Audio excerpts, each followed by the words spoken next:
Có một hòn đảo nằm ngay cửa ngõ của một trong những vịnh biển được công nhận là kỳ quan thế giới, nhưng gần như không ai nói về nó. Mọi người biết đến Hạ Long, mọi người chụp ảnh ở Hạ Long, mọi người đặt vé tàu đi Hạ Long. Còn hòn đảo đó cổ hơn cả lịch sử loài người hàng trăm triệu năm và đang giữ một trong những bí mật sinh học hiếm nhất trên hành tinh thì cứ lặng lẽ đứng đó, khuất sau bóng của người hàng xóm nổi tiếng hơn. Nghe có vẻ như một câu chuyện bất công, nhưng thực ra đó không phải bất công, đó là địa lý. Và nếu bạn hiểu địa lý của hòn đảo này, bạn sẽ hiểu tại sao nó bị che khuất và tại sao chính việc bị che khuất đó lại là thứ duy nhất còn có thể cứu nó. Hãy mở bản đồ Đông Nam Á ra, tìm đến góc Đông Bắc của Việt Nam, nơi đường bờ biển bắt đầu uốn cong về phía Tây, hướng vào vịnh Bắc Bộ, một vùng nước rộng khoảng 126.000 km vuông kẹp giữa Việt Nam và Trung Quốc, nơi Biển Đông thu mình lại thành một túi nước nửa kín, nửa hở. Ngay tại cửa vào của vùng nước đó, giống như một tảng đá khổng lồ chặn ngang lối đi, là một quần thể gồm hơn 360 hòn đảo đá vôi. Đây là quần đảo Cát Bà, thuộc thành phố Hải Phòng. Hòn đảo lớn nhất trong quần thể này cũng mang tên Cát Bà, có diện tích hơn 100 km vuông. Phía đông bắc của Cát Bà là Vịnh Hạ Long, di sản thiên nhiên thế giới được UNESCO công nhận 2 lần, năm 1994 và năm 2000. Nhưng ít ai biết rằng về mặt địa chất, Hạ Long và Cát Bà thực ra là một. Chúng thuộc cùng một hệ thống đá vôi hình thành liên tục, với hơn 1.133 hòn đảo đá vôi trải dài, từ vùng biển Quảng Ninh sang đến vùng biển Hải Phòng. Ranh giới giữa Hạ Long và Cát Bà không phải ranh giới địa chất, nó là ranh giới hành chính. Một bên thuộc tỉnh Quảng Ninh, một bên thuộc thành phố Hải Phòng, cùng một khối đá, hai số phận hoàn toàn khác nhau. Đó là nghịch lý đầu tiên của hòn đảo này, được tạo ra từ cùng một vật chất, cùng một lịch sử địa chất, nhưng lại sống hai cuộc đời hoàn toàn khác nhau, chỉ vì đường phân định hành chính vô hình trên bản đồ của con người. Muốn hiểu Cát Bà, bạn cần đi ngược thời gian rất xa hơn nhiều so với bất kỳ câu chuyện lịch sử nào mà sách giáo khoa từng kể. Khoảng 360 đến 400 triệu năm trước, khu vực mà ngày nay chúng ta gọi là Vịnh Hạ Long và quần đảo Cát Bà nằm hoàn toàn dưới đáy biển. Đây là đáy của một đại dương nhiệt đới, nông, ấm, nơi sinh vật biển vôi hóa tích lũy hàng triệu năm để hình thành nên những lớp trầm tích carbonat dày hàng trăm mét. Nói đơn giản hơn, những tảng đá vôi mà bạn nhìn thấy nhô lên giữa biển ngày hôm nay từng là đáy biển. Những gì bạn đang đứng trên hay nhìn thấy từ tàu du lịch là xương của các sinh vật biển đã chết từ khi loài khủng long chưa xuất hiện. Hàng triệu năm sau đó, kiến tạo địa tầng đẩy đáy biển lên cao. Loại mưa nhiệt đới nóng ẩm của vùng Đông Nam Á bắt đầu ăn mòn đá vôi. Axit carbonic trong nước mưa tác dụng với đá vôi theo một cơ chế rất đặc biệt. Nước không chảy trên bề mặt như bình thường, mà thấm thẳng vào trong lòng đá, hòa tan từng lớp từ bên trong, tạo ra hang động, tạo ra đường ống nước ngầm, tạo ra những khoang rỗng khổng lồ bên trong những tảng đá tưởng như đặc cứng. Rồi mực nước biển dâng lên, chìm ngập phần thấp, chỉ còn những đỉnh cao nhất nhô lên khỏi mặt nước, và những đỉnh cao đó chính là những hòn đảo mà chúng ta thấy hôm nay. Đây là địa hình karst, tên gọi theo một vùng núi đá vôi ở Slovenia. Nhưng karst nhiệt đới ở Vịnh Hạ Long và Cát Bà được giới địa chất học xem là độc đáo hàng đầu thế giới. Không phải vì nó lớn nhất, mà vì nó đã trải qua đủ thứ điều kiện, từ trên núi cao đến ngập dưới biển, đến lại nhô lên theo một vòng lặp kéo dài hàng chục triệu năm, tạo nên những hình dạng cực kỳ phức tạp và đa dạng. Hai dạng địa hình karst điển hình là phanh cong, các cụm đỉnh núi hình chóp nó liên kết với nhau, và phanh lin, các tháp đá đứng riêng lẻ bị cô lập hoàn toàn giữa biển, đều có mặt đầy đủ ở đây, như một quyển sách giáo khoa địa chất sống. Nhưng đây mới là chỗ đáng suy nghĩ, cái cấu trúc địa chất đó, cái kiểu đá xốp, đầy hang hốc, thấm nước từ trên xuống, có nghĩa là một hòn đảo bao quanh bởi nước biển mênh mông lại không có nguồn nước ngọt đủ dùng. Mưa rơi xuống đỉnh núi đá vôi, thấm vào lòng đá, chạy nhanh xuống bên dưới và ra thẳng biển. Trên bề mặt, gần như không có dòng sông lớn nào, không có hồ nước ngọt bề mặt đủ quy mô. Đảo có rừng nhưng không có nước, đảo có biển nhưng nước mặn, và đảo không có đất bằng để canh tác, vì địa hình gần như toàn bộ là núi dựng đứng vào vách đá. Vậy, làm thế nào mà con người lại sống được ở đây suốt hàng nghìn năm? Câu trả lời không nằm trên đảo, nó nằm dưới nước. Biển xung quanh Cát Bà không phải biển thường. Đây là vùng biển nhiệt đới nông ven bờ, nơi ánh sáng mặt trời có thể xuyên xuống đến đáy ở nhiều chỗ, nơi nhiệt độ ổn định quanh năm, nơi các dòng chảy của Vịnh Bắc Bộ mang theo dinh dưỡng liên tục từ đất liền ra biển. Kết quả là vùng biển xung quanh Cát Bà có lẽ là một trong những vùng biển giàu sinh vật nhất ở Việt Nam, hơn 300 loài cá biển, hơn 500 loài thân mềm và giáp xác. Hệ thống rạn san hô với 193 loài san hô được ghi nhận chỉ riêng ở Vịnh Lan Hạ. Người cổ đại không cần đất trồng trọt, họ không cần nguồn nước ngọt lớn, họ cần biển, và biển ở đây cho họ tất cả. Di chỉ khảo cổ Cái Bèo tại thị trấn Cát Bà là bằng chứng cụ thể nhất. Đây là một khu di chỉ rộng 18.000 m2, nằm trên bãi cát, được nhà bác học người Pháp M. Polanyi phát hiện từ năm 1938 và được khai quật nhiều lần sau đó. Kết quả cho thấy, con người đã sống ở đây từ khoảng 6.000 đến 7.000 năm trước, thuộc nền văn hóa Hạ Long của thời đại đồ đá mới. Họ sống trong những hang động ven biển hoặc trên những lều sàn dựng tạm gần mép nước. Họ ăn hải sản chế tác công cụ từ đá, vỏ sò. Biển là bếp, biển là nhà. Biển là toàn bộ thế giới của họ. Điều đó giải thích một nghịch lý nữa của Cát Bà. Đây là một trong những vùng đất có lịch sử định cư lâu đời nhất ở miền Bắc Việt Nam, nhưng lại không có nền nông nghiệp văn minh lúa nước. Cái thứ đã định hình hầu hết các cộng đồng người Kinh khắp đồng bằng sông Hồng không đặt chân được vào đây. Không có ruộng để cày. Cát Bà tồn tại song song như một nhánh văn minh biển khác hẳn, trong khi đất liền cách đó không đến 50 km đang xây dựng Thăng Long, đang cấy lúa, đang đổ mồ hôi trên đồng bằng.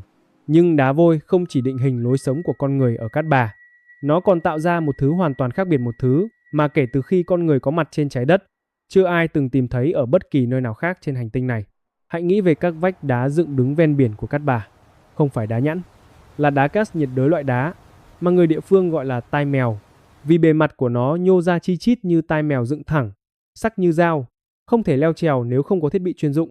Mỗi vách đá là một pháo đài tự nhiên hoàn hảo, không có con đường nào để đặt chân lên đó, không có sinh vật săn mồi lớn nào có thể tiếp cận, và không có con người nào nghĩ đến việc xây nhà ở đó. Trên những vách đá không thể tiếp cận đó, một loài linh trưởng đã tồn tại. Vào Cát Bà, tên khoa học Trachypithecus poliocephalus là một loài khỉ không đuôi dài, lông đen, đầu vàng bạch, sống thành đàn nhỏ trên các vách đá thẳng đứng ven biển. Chúng leo trèo trên đá vôi tai mèo như người leo thang, ngủ trong các hốc đá hẹp treo lơ lửng giữa vách núi và mặt biển. Ban ngày chúng xuống thấp hơn để kiếm ăn lá cây rừng nhiệt đới, ban đêm lại leo lên những vị trí không ai dám theo. Nhưng điều khiến vọc Cát Bà trở thành một trong những sinh vật đáng chú ý nhất trên trái đất không phải là hình dáng hay tập tính, mà là con số toàn bộ quần thể còn lại của loài này. Trên toàn bộ hành tinh chỉ còn khoảng 60 đến 70 cá thể, và tất cả đều sống trên đảo Cát Bà. Không có nơi nào khác, không có vườn thú nào có con vọc Cát Bà, không có quốc gia nào khác, không có hòn đảo nào khác, chỉ là mảnh đá vôi đơn độc này giữa vịnh Bắc Bộ. Về mặt sinh học, điều đó có nghĩa là nếu một thảm họa xảy ra với đảo Cát Bà, một vụ hỏa hoạn rừng lớn, một dịch bệnh, một cơn bão cực mạnh, một loài linh trưởng sẽ biến mất khỏi hành tinh này vĩnh viễn. Không có bản sao dự phòng, không có quần thể cứu trợ ở nơi khác, chỉ là 60 đến 70 cá thể và một hòn đảo. Đây là mức độ nguy cấp mà ngay cả các nhà bảo tồn học cũng dùng từ cực kỳ nguy cấp danh mục cao nhất của sách đỏ IUCN, ngay ngưỡng cửa của tuyệt chủng. Điều đáng sợ hơn là câu chuyện này không phải bắt đầu từ xa. Vào thập niên 1960, ước tính còn khoảng 2.500 cá thể vọc Cát Bà trên toàn đảo. Chỉ trong vòng chưa đầy 50 năm, số lượng đó giảm xuống còn hơn 2%. Tại sao? Câu trả lời lại nằm ở địa lý, nhưng lần này là địa lý của con người, không phải địa lý tự nhiên. Trong suốt hàng nghìn năm, đá vôi tai mèo là thứ bảo vệ vọc Cát Bà tốt hơn bất kỳ luật bảo tồn nào. Con người không leo được lên đó. Súng thời cổ không bắn chính xác ở tầm xa như vậy. Hang động trú ngụ của vọc quá sâu và quá hiểm trở. Cát Bà bị cô lập về mặt địa lý, không có cầu nối đất liền, không có đường lớn xuyên đảo, dân số thưa nên không gian sinh sống của chúng luôn được duy trì. Nhưng từ giữa thế kỷ 20, hai thứ thay đổi tất cả. Thứ nhất là chiến tranh. Vị trí địa lý của Cát Bà nằm ở cửa vịnh Bắc Bộ, kiểm soát đường vào Hải Phòng và toàn bộ vùng biển Đông Bắc, khiến nó trở thành một trong những vị trí chiến lược quan trọng nhất của miền Bắc Việt Nam. Người Pháp đã hiểu điều đó từ năm 1940 khi xây dựng pháo đài thần công trên đỉnh đồi cao 177 m, nơi có thể quan sát và kiểm soát toàn bộ vùng biển Đông Bắc. Trong thời kỳ kháng chiến chống Mỹ, hệ thống hang động đá vôi của Cát Bà biến thành một mạng lưới căn cứ quân sự tự nhiên hang quân y, hầm trú ẩn, kho vũ khí mà không một cuộc ném bom nào từ trên không có thể tiêu diệt hoàn toàn. Đá vôi, thứ đã che chở vọc suốt hàng nghìn năm, bây giờ cũng che chở người lính. Nhưng chiến tranh mang theo thứ gì đó khác con người, nhiều hơn, được trang bị tốt hơn và trong điều kiện thiếu thốn cực độ. Việc săn thú rừng trong chiến tranh, kể cả vọc, là chuyện xảy ra ở nhiều nơi trên thế giới trong những giai đoạn khủng hoảng. Và Cát Bà không phải ngoại lệ. Quần thể vọc bắt đầu suy giảm. Thứ hai là hòa bình. Nghe có vẻ nghịch lý hòa bình lại nguy hiểm hơn chiến tranh. Nhưng đây là loại nghịch lý mà người ta hay gặp trong bảo tồn thiên nhiên. Hòa bình mang lại phát triển mang lại đường xá, tàu thuyền, cáp treo, khách sạn. Cát Bà từ một hòn đảo xa xôi, khó tiếp cận dần dần trở nên gần hơn, dễ đến hơn và do đó bị con người xâm lấn nhiều hơn. Rừng bị chặt phá để làm đường, đất ven biển bị san lấp để làm khu nghỉ dưỡng. Và vọc Cát Bà vốn đã quen sống ở những vách đá xa, người mỗi năm bị thu hẹp thêm một chút không gian. Nhưng có một thứ mà không ai có thể lấy đi khỏi Cát Bà, không phải chiến tranh, không phải phát triển, không phải thời gian. Đó là hệ sinh thái. Cát Bà không chỉ là một hòn đảo, nó là nơi hội tụ của 7 hệ sinh thái khác nhau cùng tồn tại trong một không gian địa lý nhỏ: rừng mưa nhiệt đới trên núi đá vôi, hang động, rừng ngập mặn, bãi triều, dạn san hô, đáy mềm và hồ nước mặn. 7 hệ sinh thái, đây là con số mà ít vùng biển đảo nào trên thế giới có thể sánh được. Sự đa dạng này không phải ngẫu nhiên. Nó là kết quả trực tiếp của địa hình núi đá vôi dốc, đứng tạo ra sự phân tầng độ cao rất lớn trong một diện tích nhỏ, trong khi biển nông ấm và giàu dinh dưỡng bao quanh tạo ra điều kiện lý tưởng cho sinh vật biển. Vùng biển Hạ Long Cát Bà có 138 hồ nước mặn được hình thành từ các hố sụt và phễu cát. Con số này thoạt nghe có vẻ bình thường cho đến khi bạn biết rằng 138 hồ đó chiếm khoảng 1/3 tổng số hồ nước mặn nội địa của toàn thế giới. Thế giới có khoảng 400 đến 500 hồ nước mặn dạng này, và 1/3 trong số đó nằm trong một vùng biển nhỏ ở Đông Bắc Việt Nam. Trong những hồ kín đó sống những sinh vật đã bị cô lập hoàn toàn với thế giới bên ngoài trong hàng nghìn, thậm chí hàng chục nghìn năm. Chúng tiến hóa riêng biệt, chúng trở nên khác biệt, chúng trở thành những loài mà không nơi nào khác có. Giống như những thí nghiệm tiến hóa nhỏ đang âm thầm diễn ra trong từng hồ nước tách biệt, mà con người thậm chí chưa kịp đặt tên cho hết. Tổng cộng, toàn bộ vùng Hạ Long và Cát Bà có 4.910 loài động thực vật trên cạn và dưới biển. Trong đó 198 loài nằm trong danh mục đỏ IUCN và 51 loài đặc hữu, tức là chỉ tồn tại duy nhất ở đây và không nơi nào khác. Để so sánh, toàn bộ lục địa châu Âu với diện tích gấp hàng nghìn lần cũng chỉ có số loài đặc hữu không hơn nhiều so với một vùng biển đảo nhỏ ở Đông Bắc Việt Nam. Rừng kim dao là một ví dụ khác, kín đáo hơn nhưng không kém phần kỳ lạ. Kim dao tên khoa học Podocarpus fleury là một loại cây lá kim nhiệt đới, thuộc họ thông nhưng mọc ở vùng núi đá vôi ven biển. Ở Cát Bà, đặc biệt là khu vực Trung Trang trong vườn quốc gia, có một khu rừng kim dao mọc tự nhiên, nguyên sinh, là một trong những quần thể kim dao tự nhiên cuối cùng còn lại ở miền Bắc Việt Nam. Điều khiến kim dao trở nên đặc biệt không chỉ là sự hiếm có của nó, mà là cái nơi nó chọn để sống. Kim dao không mọc trên đất màu, không mọc ở đồng bằng, nó mọc trên đá vôi. Rễ của nó len lỏi vào các kẽ nứt, bám chặt vào đá, hút chất dinh dưỡng từ mùn lá tích lũy qua hàng ngàn năm trong các vết nứt đó. Đây là một loại cây đã thích nghi với môi trường khắc nghiệt nhất, không đất, không nước ngầm, không bằng phẳng, và lại trở nên đẹp một cách kỳ lạ chính vì sự khắc nghiệt đó. Một lần nữa, đây là cái logic ngược của Cát Bà, thứ khắc nghiệt nhất lại tạo ra thứ quý giá nhất. Và rồi đến lịch sử. Không phải lịch sử nhàm chán kiểu liệt kê năm tháng, mà lịch sử theo kiểu Cát Bà địa lý quyết định số phận. Vị trí của Cát Bà ở cửa vịnh Bắc Bộ có nghĩa là bất kỳ ai muốn kiểm soát đường biển vào Hải Phòng và Hà Nội đều phải tính đến hòn đảo này. Đây là cái gọi là vị trí gác cổng người kiểm soát. Cát Bà có thể quan sát và ít nhiều kiểm soát luồng tàu biển qua lại ở cả một vùng biển rộng. Người Pháp hiểu điều đó khi họ chọn đỉnh đồi cao 177 m của Cát Bà để xây pháo đài thần công vào những năm 1940. Từ đó có thể nhìn thấy vịnh Lan Hạ, đảo Long Châu, toàn bộ vùng biển Đông Bắc. Một khẩu pháo ở đó có thể kiểm soát một vùng biển cực kỳ rộng lớn. Và người Mỹ cũng hiểu điều đó. Năm 1964, sự kiện Vịnh Bắc Bộ câu chuyện về hai tàu chiến Mỹ USS Mad Dogs và USS Turner Joy mà chính phủ Mỹ tuyên bố bị Hải quân Bắc Việt tấn công trong vùng biển này là cái cớ để Quốc hội Mỹ thông qua nghị quyết Vịnh Bắc Bộ, trao quyền cho Tổng thống Johnson leo thang chiến tranh tại Việt Nam. Vùng biển mà Cát Bà đứng gác đã trở thành điểm khởi đầu của một trong những cuộc leo thang quân sự lớn nhất trong lịch sử hiện đại. Trong suốt những năm kháng chiến chống Mỹ, đá vôi Cát Bà làm điều mà nó đã làm suốt hàng triệu năm che chở. Hang Quân Y, một hệ thống hang động nằm sâu trong núi đá vôi, trở thành bệnh viện dã chiến bí mật, nơi điều trị thương binh giữa những đợt ném bom. Địa hình hiểm trở không thể tấn công từ trên không hay từ mặt đất. Hòn đảo đã bảo vệ người của nó bằng chính cái thứ đã tạo ra nó, đá. Năm 2004, UNESCO công nhận Cát Bà là khu dự trữ sinh quyển thế giới danh hiệu áp dụng cho những vùng đất có tầm quan trọng về đa dạng sinh học toàn cầu và được quản lý theo nguyên tắc phát triển bền vững. Đây là khu dự trữ sinh quyển thứ 3 của Việt Nam được thế giới công nhận. Và năm 2023, Ủy ban Di sản Thế giới của UNESCO chính thức công nhận Vịnh Hạ Long quần đảo Cát Bà là di sản thiên nhiên thế giới liên tỉnh.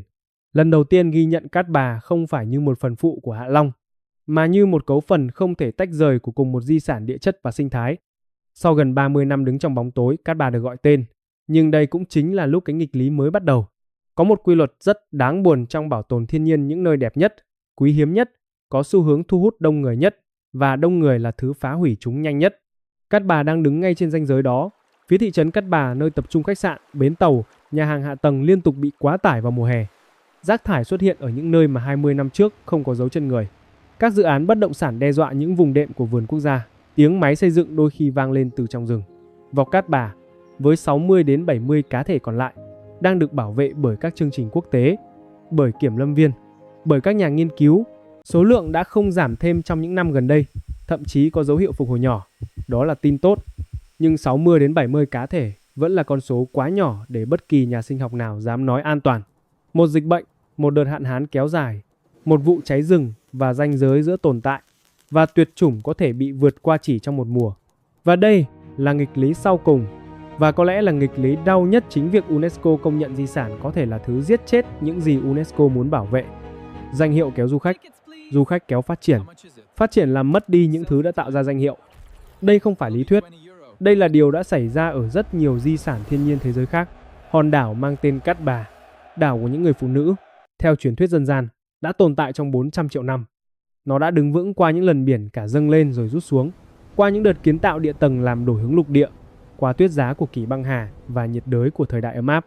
Nó đã che chở cho người cổ đại hơn 7.000 năm, che chở cho người lính trong những cuộc chiến tranh và che chở cho những loài sinh vật thoát khỏi sự tuyệt chủng đang bủa vây khắp nơi trên thế giới. Cái thứ mà nó cần được che chở khỏi bây giờ lại chính là những người biết nó đẹp nhất, những người đến để nhìn ngắm nó. Vọc Cát Bà vẫn leo lên những vách đá tai mèo vào mỗi đêm, lặng lẽ như bao đêm qua trong suốt hàng triệu năm.